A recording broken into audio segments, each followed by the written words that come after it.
Assalamualaikum warahmatullahi wabarakatuh. Perkenalkan kami dari kelompok satu akan mempresentasikan hasil tugas besar kami dari mata kuliah metode formal.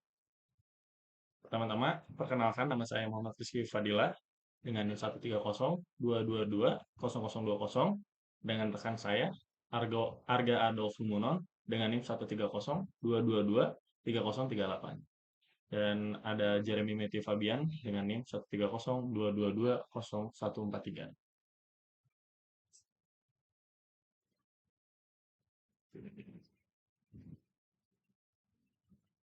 Di latar belakang, tugas besar ini kami buat membuat suatu sistem pendidikan yang teratur.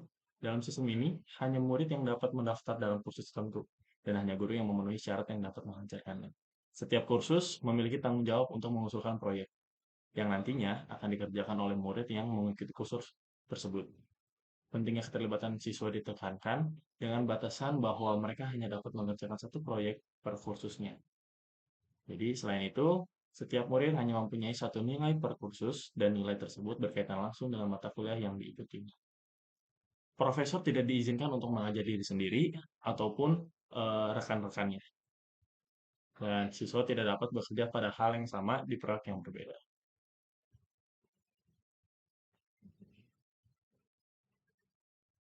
Oke, next. Di sini ada signature. Yang pertama, signature person, yang itu orang yang bisa menjadi guru, murid, ataupun keduanya. Yang kedua, terus setiap orang dapat mengajar beberapa kursus atau teach, mengajar gitu ya. Mengikuti beberapa kursus atau enroll dan terlibat dalam beberapa proyek atau projects. Di sebelah kiri bisa dilihat signature person, ada teaches sama dengan set course, enrolled set course, dan project sama dengan set course, set project. Guru dan murid adalah spesialisasi dari orang. Dengan kata lain, setiap guru dan murid juga adalah orang. Di sebelah kiri juga ada signature guru dan murid sebagai person. Terus kemudian ada kursus ya. Kursus memiliki kaitan dengan beberapa proyek, beberapa proyek gitu ya, dan memiliki suatu penilaian atau skor yang diberikan oleh murid untuk kursus tersebut. Bisa dilihat juga ada signature course di sebelah kiri, project sebagai set project, terus skor murid sama dengan nilai. Project atau proyek adalah entitas yang terkait dengan kursus. Jadi proyek dapat dimiliki oleh suatu kursus. Oke. Selanjutnya ada nilai. Di nilai adalah entitas yang mungkin digunakan untuk memberikan penilaian dalam suatu kursus oleh seorang murid. Ya, ada signature project juga dan signature nilai. Tapi tidak ada isi. Selanjutnya ada constraint atau predicates yang akan dijelaskan oleh Arga Adolf Lumon. Terima kasih.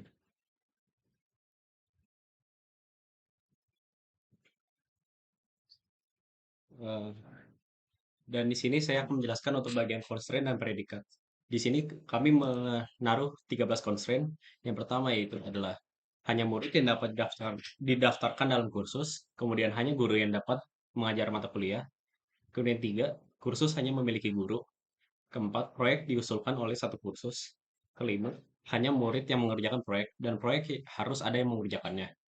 Kemudian keenam, siswa hanya mengerjakan proyek mata kuliah yang mereka ikuti. 7. Siswa mengerjakan paling banyak satu proyek per kursus. 8. Seorang profesor tidak bisa mengajar dirinya sendiri. 9. Seorang profesor juga tidak bisa mengajarkan rekan-rekannya. Yang ke-10, yaitu hanya murid yang bisa memiliki skor. Dan 11, murid hanya memiliki skor di mata kuliah yang mereka ikuti. Dan 12, murid mempunyai paling banyak satu nilai per kursus. Dan terakhir adalah seorang murid tidak dapat bekerja dengan hal yang sama di proyek yang berbeda. Nah, ini kemudian implementasi dari constraint tersebut dalam bentuk predikat.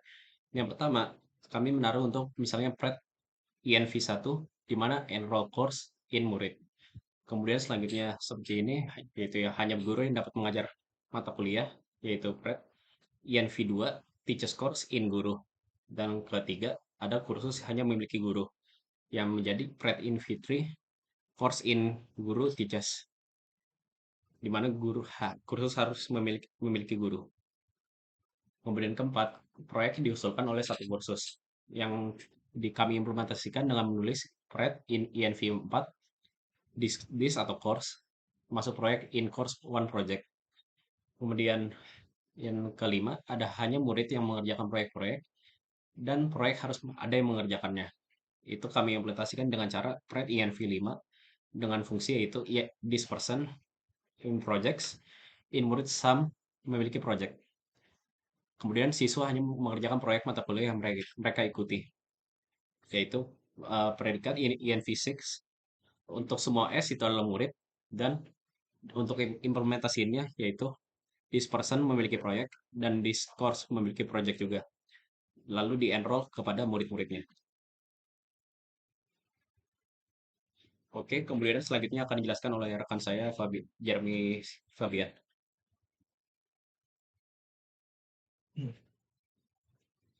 Baik, saya Jeremy Tim Fabian. Saya di sini akan menjelaskan predikat-predikat selanjutnya. Di sini ada predikat 7, yaitu siswa mengerjakan paling banyak satu proyek per kursus. Nah, di sini all C course dan S murid jadi loan dari S project dan C project. Jadi di predikat 7 ini agar si siswa ini dikhususin bahwa mengerjakan satu proyek untuk satu siswa saja. Nah, terus ada lagi di pred 8, all pay guru, pay not in, pay teachers, and role. Jadi seorang profesor tidak bisa mengajar dirinya sendiri. Itu untuk yang predikat ke-8. Jadi seorang profesor ini nggak boleh lah untuk mengajar dirinya sendiri.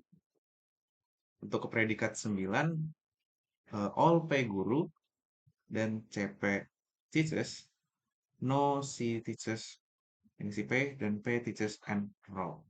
Nah, di sini seorang profesor itu tidak bisa mengajar rekan-rekannya. Itu untuk predikat 9.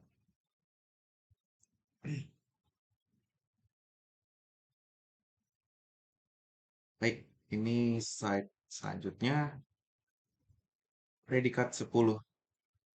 Score in course itu untuk murid, maka akan mengeluarkan sebuah nilai. Jadi murid ini tuh yang bisa mendapatkan nilai. Nanti bakal ada keluar dari si project dari si murid-murid ini, maka akan mengeluarkan sebuah outputkan nilai. Itu untuk predikat 10. Lalu kita bisa lanjut di predikat 11. All murid score nilai S in S enrolled. Nah, di predikat 11 ini kita menjelaskan bahwa murid hanya memiliki skor di mata kuliah yang mereka ikuti. Jadi nanti si murid ini memilih mata kuliah apa saja yang akan diambil. Itu di predikat 11. Lanjut di predikat 12, itu ada all murid dan course itu loan. Nah, jadi yang dimaksud dari predikat 12 ini adalah semua murid mempunyai nilai-nilai pada mata kuliah yang diambil. Sehingga tidak semua mata kuliah akan digabung atau dikalkulasikan. Itu dia untuk predikat 12-nya. Lalu lanjut di predikat 13. All these S1, S2 murid, loan S1 projects, and X2 project.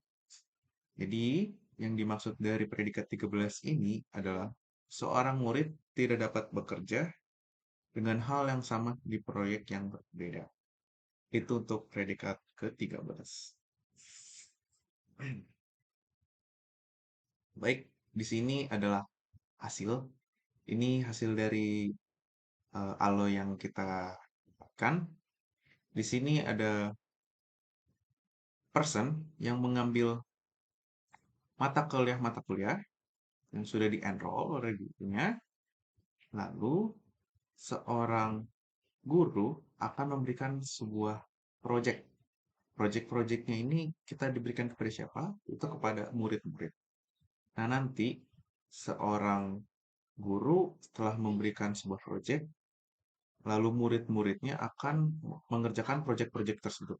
Setelah dari mengerjakan project-project tersebut, maka seorang guru akan menilai-nilai setiap mata kuliah, sorry, project-project yang diambil.